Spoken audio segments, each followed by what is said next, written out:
Is global warming real? Is climate change irreversible? Why are carbon emissions still rising?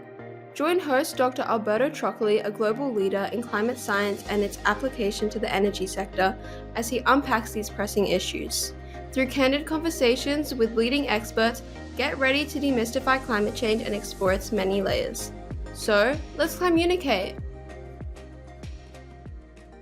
Hello and welcome to this episode of Let's Climunicate. I'm here with Phil Jones. It's a great pleasure to see Phil again after so many years.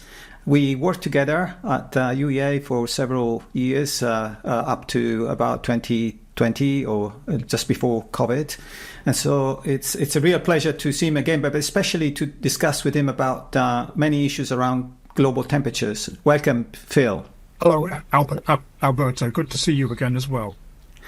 Excellent. So Phil Jones with us is Professor Emeritus at the University of East Anglia, UEA in the UK, and is one of the renowned Centre for Climate Analysis, having done a lot of work on the temperature records, especially the records for the measured period, so 1800s to now, but also some proxy data. So we'll hear more about this from Phil. Would you like to tell us a bit more about your career, where you started very briefly, and what are your main achievements, and also your what drove you to do this work in global temperatures? Well, my career, I didn't plan to get involved in climate at all. I planned to get involved in hydrology, which is what my PhD was in 1977. But no one was hiring at that point. And so I got a job in the Climategate research unit at UEA in late 1976. And it was a 3-year project. And I thought that I would be moving on after 3 years to something else. But I got into climate, and we produced the first global temperature record in the late 1970s, early 1980s. And I've been at the same institution my entire research career, which I retired in 2016. So I haven't been moving around like many researchers do. I've been at the same place the whole time, which has been very fortunate. And I've made the best of what I had available to me at the time. And that's proved to be an excellent career in research. And I'm well known for the Global Temperature Series, but I've done many other things as well. And maybe we'll come across to a few of those during this interview. Yeah, certainly. Yeah, that's a great career, especially, if you look at the fact that you are now retired since 2020, you said roughly, or even before 2018, and you still amongst the 1% of the top cited scientists. But how does it feel actually to go from, because you had an H index, this is a bit technical, but an H index of 175, which is, or even higher, which is huge. But now you're only 88. How does it feel to have gone down to that level? Well, I think the indices that are produced by the Web of Science, or whatever it's called now, have changed their way of calculating the highly cited people. You have to have the citations in the last 10 years, from papers in the last 10 years, not from papers that were 30 years ago that are still being cited. So they've changed their metric in some way, and a number of people at UEA dropped out because in the past it was all done on your whole career, but now it's just done more recently. So in some ways it's a bit more like a golf handicap now, rather than just a total accumulation of citations. Yeah, and in spite of that, you are still being cited a lot also on your previous paper, also from 10 years ago, and you are still producing a lot. I see from your record that you're still publishing many papers even now, so it's you're still very active. So you could still go up again on the H index. I possibly could do, but I don't think so. I'm still doing a bit of work, and I have a telecon every week with Tim Osborne. He's the current director of the Climatic Research Unit, and helping him out on a few things.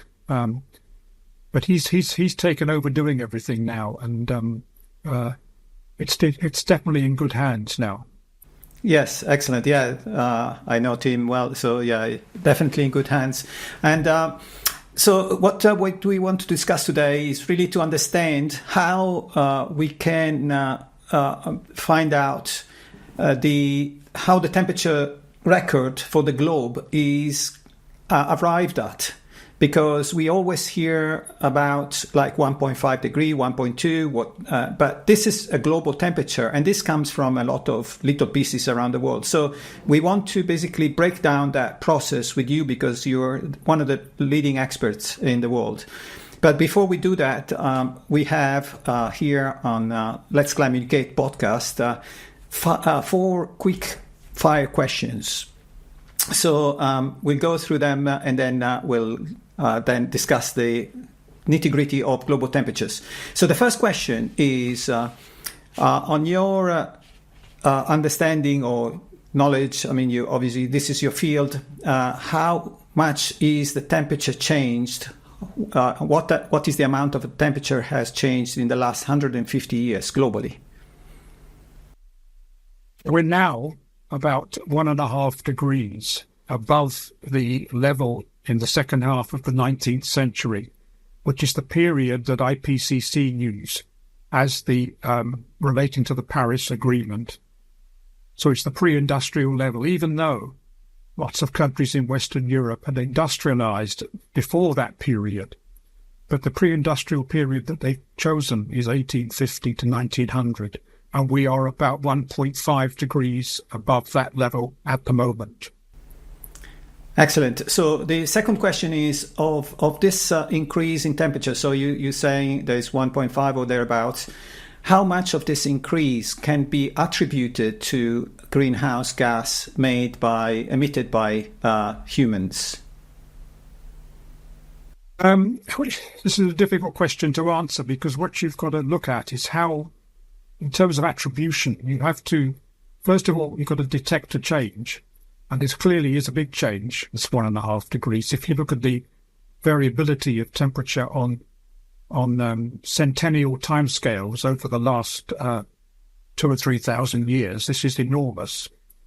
But then you've got to, in terms of attribution, you've got to have a climate model or several climate models running from the late 19th century through to the present, with increasing levels of greenhouse gases, also in changes to solar output, changes in volcanic eruptions and when they occurred and what impacts they had, and a number of other things.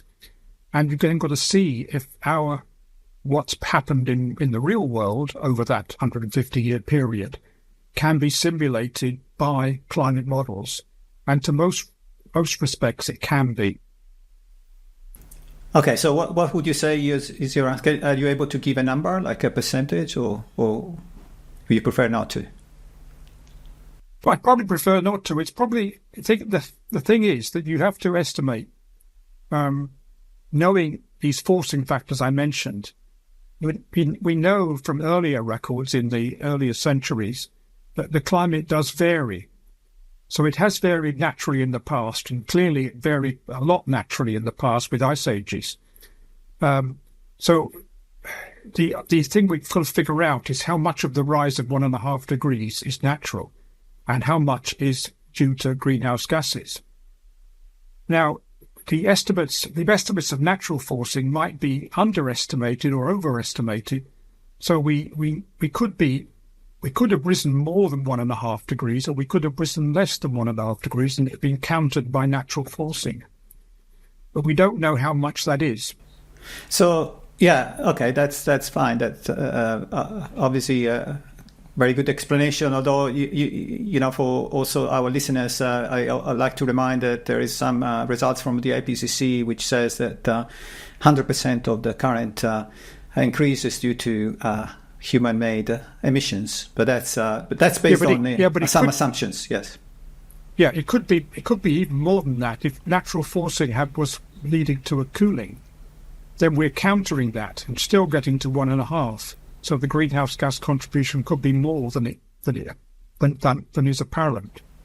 So even more worrying. Okay. So the third question is, so given we are at 1.5 degree, let's say, not quite because technically we're not at 1.5, but let's say we are 1.5. So what would be your estimate for the temperature over the next 80 years, say to the end of the century? I think we're going to get to somewhere like 2.5 to 3 degrees Celsius above the pre-industrial. So another rise of 1.5 degrees, and probably maybe a little bit more than that by 2100. Right. And the last question, the fourth question is regarding tipping points. How likely do you think it is that we are going to hit a tipping point, one of the many tipping points over the next 80 years, again, up to the end of the century, like the Greenland ice sheets melting and other such tipping points? Well, depending how you define the tipping points, we're likely to have hit some of them. And we probably have passed some of them already. I mean, one thing to bear in mind is that in the past, with the ice ages, the ice melts relatively quickly at the end of an ice age.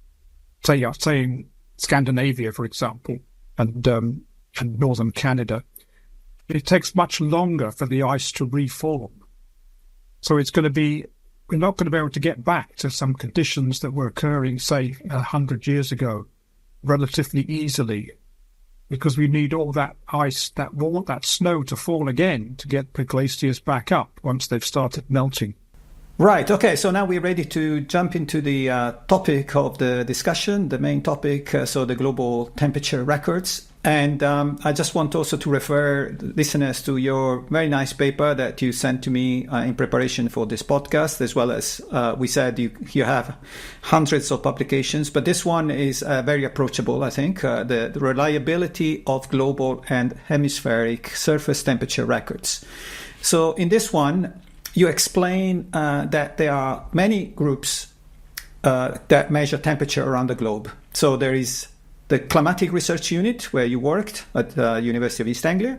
There is the Met Office, the UK Met Office. There are two centres. We work with the Met Office. It's one data set, so it's a combined one. Okay, combined one. And then there are, you will explain us better. So I just wanted to give a bit of an overview. There are a couple of data sets in the US, and now there is also one European one, the Copernicus Climate Change Service that provides one. But it turns out that most of them, or all of them actually, give a very consistent result. And you explain in your paper why we get this result. Would you like to go through this and tell us a bit about these data sets and why we get consistent results? Well, we've got to remember that the global temperature record is composed of two parts. One is measurements of temperature over the land surface, and another one is temperatures over the ocean. And you've got to treat those separately because we only... We live over the land, and all the early records come from the land. But to get a true global picture, we've got to bring in the sea surface temperatures over the world's oceans. So it's best to treat those two separately. So I'll start with the land. And it's the land records that were first put together in the 19th century by Vladimir Kirpin, who you may have heard of with climate classification schemes. He produced the first hemispheric for the Northern Hemisphere record, and another person later in the late 1930s called Guy Stewart Callender, a British climate scientist, but he was really a steam engineer. It wasn't his day job, in fact. He put together a global temperature record, or a hemispheric temperature record for land areas, and we found when we compared his results with ours in a paper a few years ago that he had done an amazingly good job. And one of the things to realize is that you don't need thousands and thousands of stations over the land areas to produce the global temperature series. You ought to be using all those data if you wanted to produce a gridded product on a high spatial resolution. But to produce the large-scale average, then you don't need thousands and thousands of stations, and about 100 or so well-spaced ones will do. And this result is due to the limited number of spatial degrees of freedom. Now, the bonus of this is that you can then reconstruct climates in the past from a limited number of proxy data from different parts of the world. If you needed thousands of stations, you needed them everywhere to produce the global temperature average, then you wouldn't be able to reconstruct the past. But we know you can reconstruct the past. So this limited number of spatial degrees of freedom argument is why you can why the global averages are so robust. There's a limited number of sites that you need to measure well to produce the global average for land areas. Okay, but in your paper, you explicitly mention a number of stations that you would need, and this is, let's say, around 100. You give a number of 100 for temperature. Yeah. So, I mean, can you also tell us a bit more about this 100? Because obviously you said there are different features over land, over ice, over oceans. So we have 70% of oceans, so we need to cover them very well, and that we don't have many measurements over the ocean. And also, when you say about the past, you mentioned the reconstruction of the past, but do we have 100 points? Because normally we only hear about ice cores in one location or another, or tree rings in a specific location. So they are pretty limited as far as I can see. Do they get up to 100? Are they sufficient, really? They are sufficient, at least from the early parts of the 20th century. We would like to have more data in some regions like the Antarctic, but that region doesn't seem to have much of an effect on the global average. During the period since the 1950s, where we have measurements in the Antarctic, it doesn't seem to influence the global average that much. It obviously will on long time scales. And the other point is this idea of 100 spatial degrees of freedom is time-scale dependent. We're looking at monthly averages and annual averages. We're not looking at daily averages. So if you would need more sites to do things at a daily timescale, but we're looking at monthly and annual, and it's just temperature we're looking at.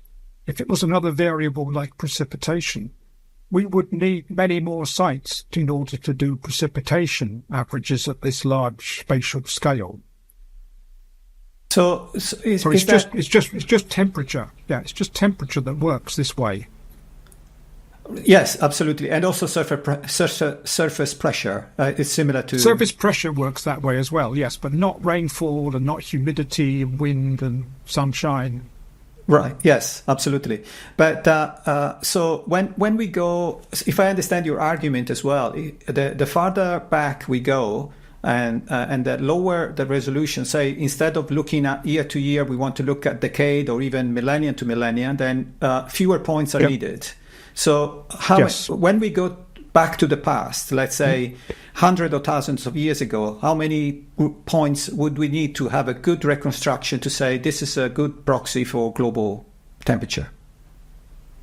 Well, if you extend the time scale, we know that there's ice ages every 100,000 years, roughly, over the late Quaternary, which is the last million years, say. So really, to actually monitor that and know that's happening, you just need one ice core in the Antarctic and maybe one in Greenland, but the Greenland ones don't go back that far, to monitor what's been going on. And we can go back further with deep sea cores, where you've developed these various marine isotope stages over the last 1.5 to 2 million years. But you're looking then at the 100,000 year time scale. So, but we're more interested in our lifetime time scale. Yes. So we're interested more in decades and centuries. Yeah. Absolutely. Yes. No, I was trying to extrapolate to see, if you go from 100 stations now at the monthly resolution, if you go back, how many you need. So we have an idea of what we need if we go back in time, because I also wanted to touch on something in the past, but not so far in the past. So like what is often discussed, the medieval warming or the Roman warming, like 500 years ago or 1,000 or 2,000 years ago, there were these warming periods.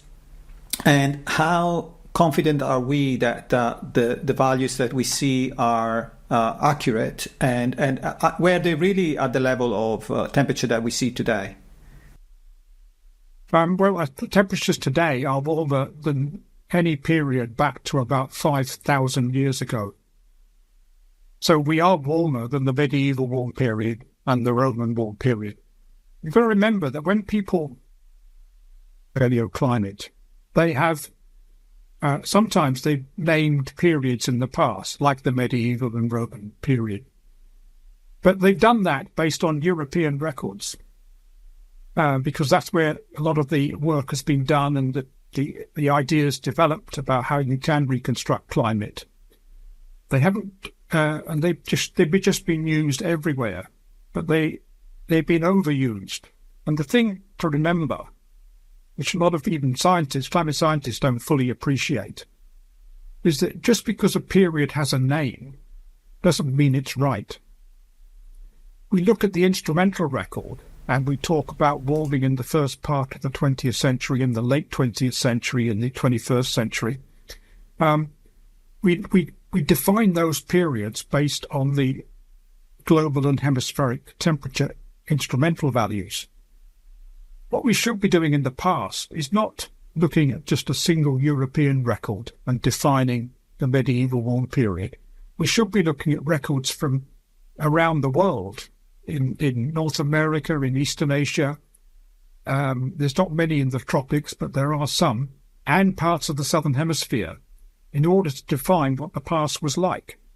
So, for example, as the science and the understanding developed in Europe, if that had happened in a different part of the world, say in China, in East Asia, we might have a different concept of the past. But in reality, the real world only has one lot of data over the last 2,000 to 3,000 years. And we've got to try and estimate that from one location. But we should be estimating it from many locations and not assuming it can force it into what happened in Europe.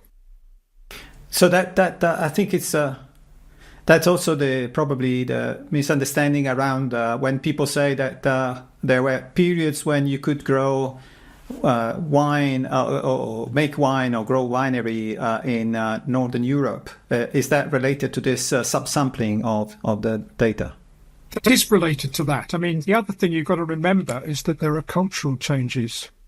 Say, for example, in Britain, we have a book called the Domesday Book, which was written in 1086, and it was done by William the Conqueror, who arrived 20 years earlier. He wanted to understand what he conquered and got. And so the whole country was assessed, and these copies of this exist. And there were about 50 places where there were vineyards. They were attached to monasteries. And a lot of that reason as to why they were growing wine is that they needed wine for the sacrament. And also that number increased because the Normans had come from France, where they were more used to drinking wine, than the Anglo-Saxons in Britain, who were more used to drinking beer. So as things have changed, there are now 400 vineyards in southern England now growing grapes. So 8 times more than in the medieval period. But that doesn't mean that that the count was wrong, but it just means that our ideas about how we live have been different and forced by subsequent invasions. The original Celts came way before in the BC times and brought spirits. When the Anglo-Saxons came, they brought beer, and when the Normans came, they brought wine. And there was a sort of dropout in wine growing in the later centuries in the second millennium. But that has picked up again as there's been more interest in growing grapes in southern England, because there's people would like to drink wine more than beer. So there's a lot of cultural aspects. There's a lot of cultural aspects in this, and not just a climate influence. Right, that's interesting. But I guess also it's a matter of population. I mean, the reason why we have many more now is probably related to a much higher population than in the medieval times. Yes. So there. Yeah, but we also know that the wine was for the sacrament in monasteries, but we've no idea what the quality of the wine was like at all. We only have ideas about the quality of wine from about the 14th and 15th century in parts of France. And we also know from those records in the Burgundy region of France when the grapes were harvested every year, and we can look at those, which gives us an index of how good or less good summers were. And there are maybe similar records exist in Italy, and they also exist in Switzerland as to when the grape harvest took place. It's one of the very good measures of past summers. Right. Okay. Yeah. So we digressed a bit on the wine. And that was a very interesting side talk. We go back now to the science of the temperature, because we discussed before about the sparsity of measurements. We have the ocean 70% with very little measurements. We also have the issue of the changing instruments. In the late 1800, we moved from non-shaded temperature sensors to the louvered, so the Stevenson screens or whatever you call it. So that these are now encapsulated into like a box. So they're not receiving directly the radiation, solar radiation. They're not affected by external environment effects. So how has this change the way we see and record temperatures, and especially how is this affecting the record? So the sparsity of the data and the change in instrumentation. Well, the changing instrumentation first. The introduction of Stevenson screens was in the late 19th century or the mid-19th century. So anything before the mid-19th century was recorded in different sorts of screens or on North Pole locations. Even in the 18th century, the scientists who developed the thermometers and earlier realized that if they were put out in direct sun, then the mercury would warm during the summers. They also found out later with mercury, as they started exploring further east into Russia and further west into Hudson's Bay, that mercury froze. So that wasn't known, but they used mercury as a metal because it was liquid at the temperatures we experience. So you've got the introduction of Stevenson screens in about 1860. You've also had the introduction of max-min thermometers about that same time too. We didn't have those in the past. So in the 18th century, when you were measuring temperatures, you had to have the instrument outside or in an unheated room as well. So, or in a window that was exposed to the air outside. And they couldn't read temperatures every hour like we do today with modern automatic instruments. But they did them at fixed times. The other thing to realize about fixed times did not come in. The first country to have fixed times everywhere was Britain in about 1840, in the early 1840s. And the reason you needed fixed times was you had railways. And you didn't need fixed times until you had railways. Everywhere was on their own local time. People weren't worried about a few minutes here and there. Until you got railways, you didn't need fixed time. And so Britain got fixed time first. Europe got them a bit later as railways expanded. And so there was no measurements made at night in the past.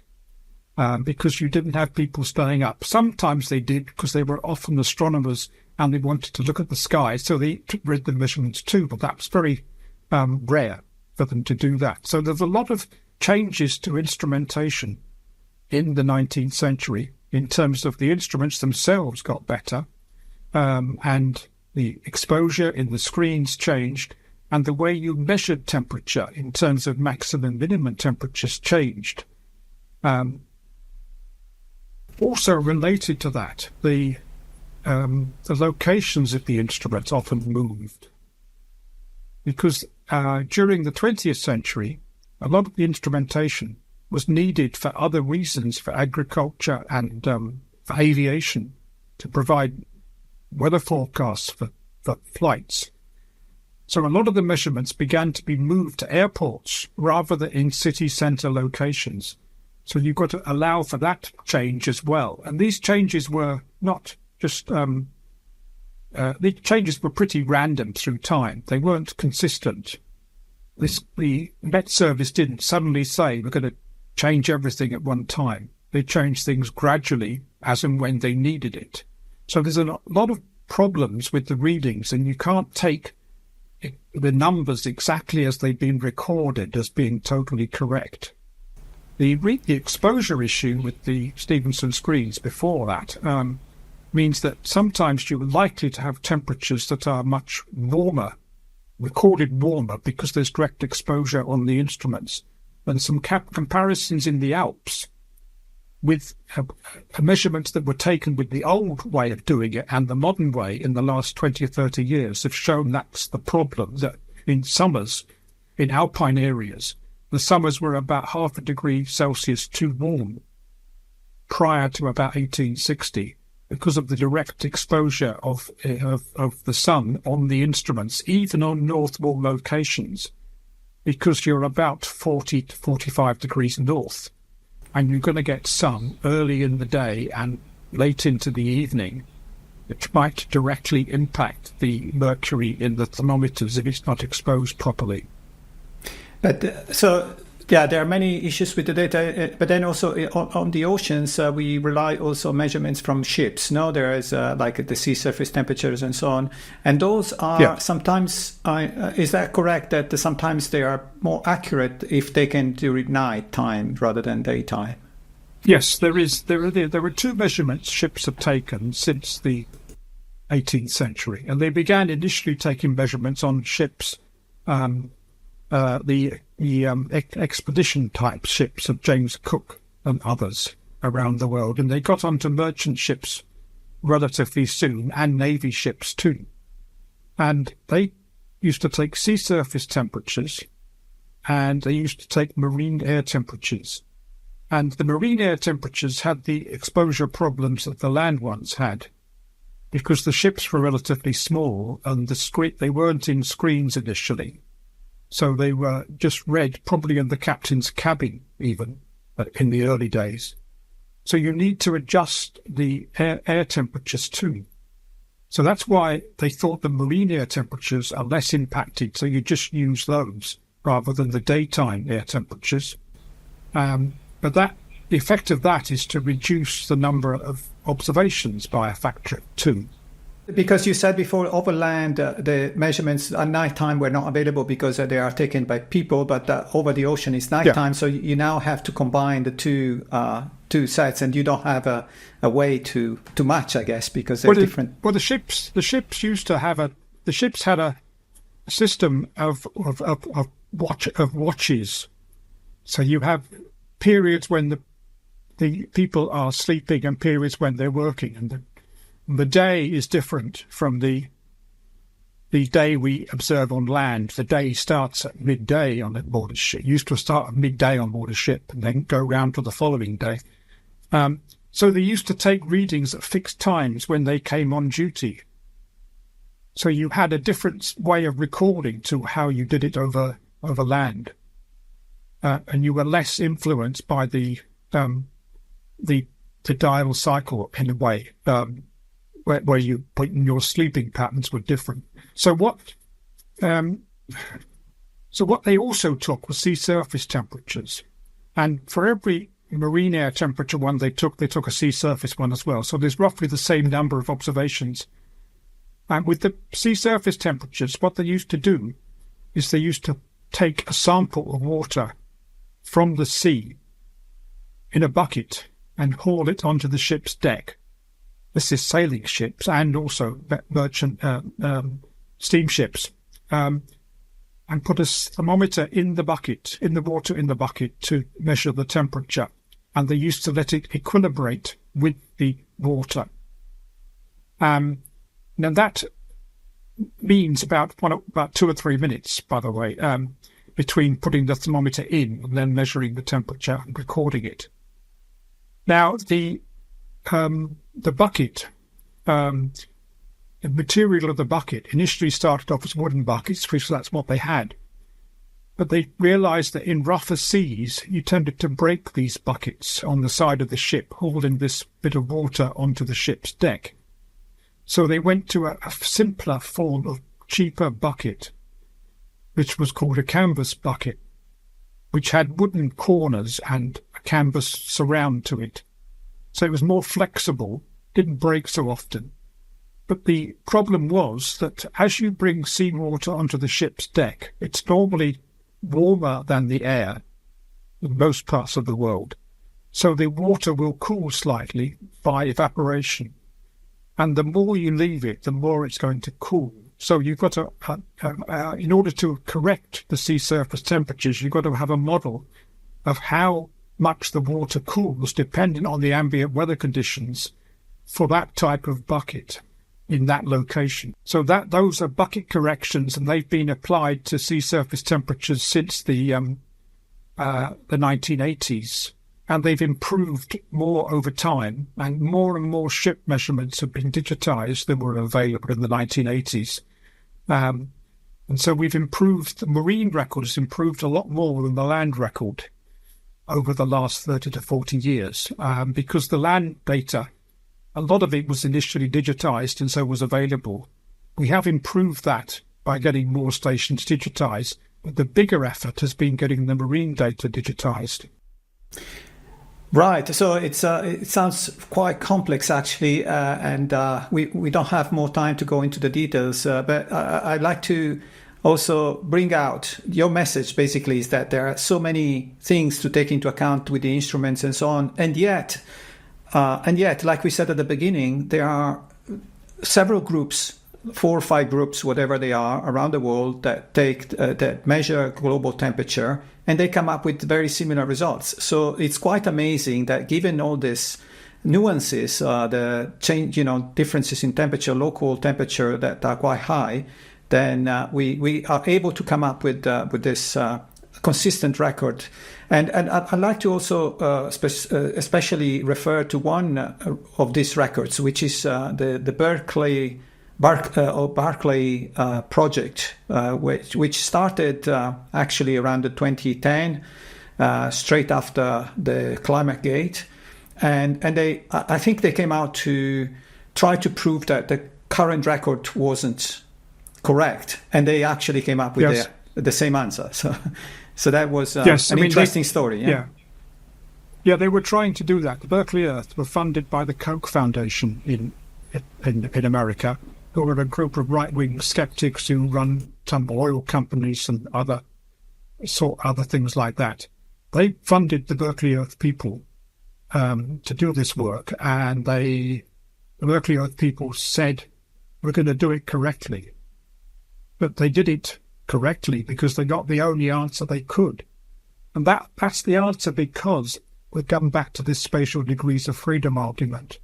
But if you get enough data in, you're going to get the right answer, because there is only one answer. They also had to do work, different ways of doing things for the land stations. They chose a completely different way of doing it. They did different things for the marine data. And you can, as long as you get the basic periods right and the things you're doing, it doesn't matter exactly how you do them. As long as you're allowing for the same issues of the changing types of buckets from the 19th century to the World War II period, and then the ship engine intake measurements after World War II, then you'll get the marine data approximately right. And the land, you've then got to allow for the movement of some of the stations with time, because they moved for various reasons to different locations. And then you've got to allow for the fact that they changed the way they calculate mean temperature, because a lot of countries have moved to the mean of min and max because it's simpler. But some of them have stuck to measuring it at fixed hours during the day, like in the Nordic countries. So you can't use absolute temperatures to do this either, because they'll be different between countries into what the average daily, average monthly temperature is. You can see this if you plot stations across borders in Europe. Look at the mean temperatures, and there's a discontinuity at the border. And that's because country A is using a different technique from country B, and there is no WMO recommendation for how you should measure average daily mean temperatures. The only recommendation they really make is to try and continue doing it how you did it. So when you introduce automatic weather stations, that is another potential discontinuity that you've got to allow for, and the Met Services have done comparisons with that. So there's a whole lot of things. And anyway, the Berkeley Earth people did all this, got their answer, which had to be the same and was the same. And they took a long time getting it published, because they were just basically repeating what was already known. But they published it. And then shortly after publishing it and saying it was the answer was correct that everyone else had got, the Koch Foundation then withdrew the funds because they hadn't got the right answer. But they had got the right answer because there only is one answer. Right. So that was 2013, yeah, when they published the paper. Yes. And they started. They're still producing the data. They're still producing the numbers on a very limited budget at the University of Berkeley. And still producing consistent numbers with the other major centers that produce. Yes. But so I sorry to go to this topic, which may be a bit delicate, because I know you've covered it many times and it was not a particularly easy period for you. But we had also this discussion in a previous podcast with a previous guest that we had, and I'd like also to give you an opportunity to give your view on this. One of the good things about the Climategate is this actual Berkeley Earth project, because we established that the temperature was correct. But for this particular case, when we had Judith Curry here as our guest, she actually said that, and I quote, "My academic career took a big switch or a big flip around 2009 and 2010, and this was in many ways motivated by the Climategate scandal." And when I said that this, in my view, from an external perspective, in my view, this was cleared and it was discussed at length, she actually said that the investigations were all shams.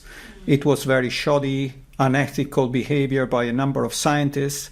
There's just no way around it, and that's just egregious behavior by many of those scientists. So, like I said, feel free to say a few words or not, but I thought that I'll give you this opportunity to also, because you were in the midst of this, and I feel for you, and I just want to hear what you say to these words. Okay, there were complaints that the data was somehow wrong that produced the global temperature record. The data was all available from NOAA, but they hassled us to give them our data.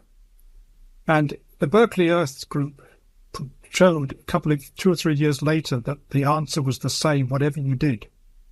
So that's wrong. The other aspects was the proxy data, the estimates over the last 1,000 to 2,000 years.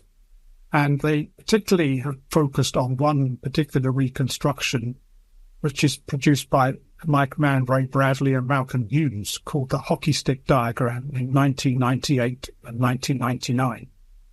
If you look at the recent reconstructions by the Pages group from 2019, and they're the ones that are used in the last IPCC report, AR6, you will find that the hockey stick diagram is pretty similar to the last Pages. It's called Pages 2K, I think, their 2019 reconstruction, which is by hundreds of authors, that was in a paper in Nature in that year and was used in AR6. And the reason that the hockey stick works comes back to this spatial degrees of freedom argument that people just do not get to grips with. It's why Callendar could reproduce the hemispheric temperature record in 1938, why no one believed him then, and they do believe him now. It's why we produced a record in the 1980s, and it hasn't changed that much over in the early period. It's just got longer, and it's got warmer. And it's also the reason why the hockey stick diagram produces pretty much the same result as the efforts to produce the pages 2K stuff in 2019 using much more proxy climatic data gets pretty much the same result. And the feature of looking at the pages 2K AR6 plots for temperature over the last 2,000 years is that they show you that there's only one major period that's different over the last 2,000 years. We have the recent warming from the 1920s onwards, but the only period that's really different is the Little Ice Age.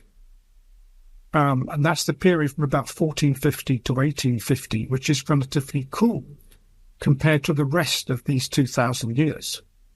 And when you look at the other periods, like the medieval period, it's not that anomalous, hardly at all. And the Roman warm period is hardly there. So these concepts of these periods in the past need re-examining.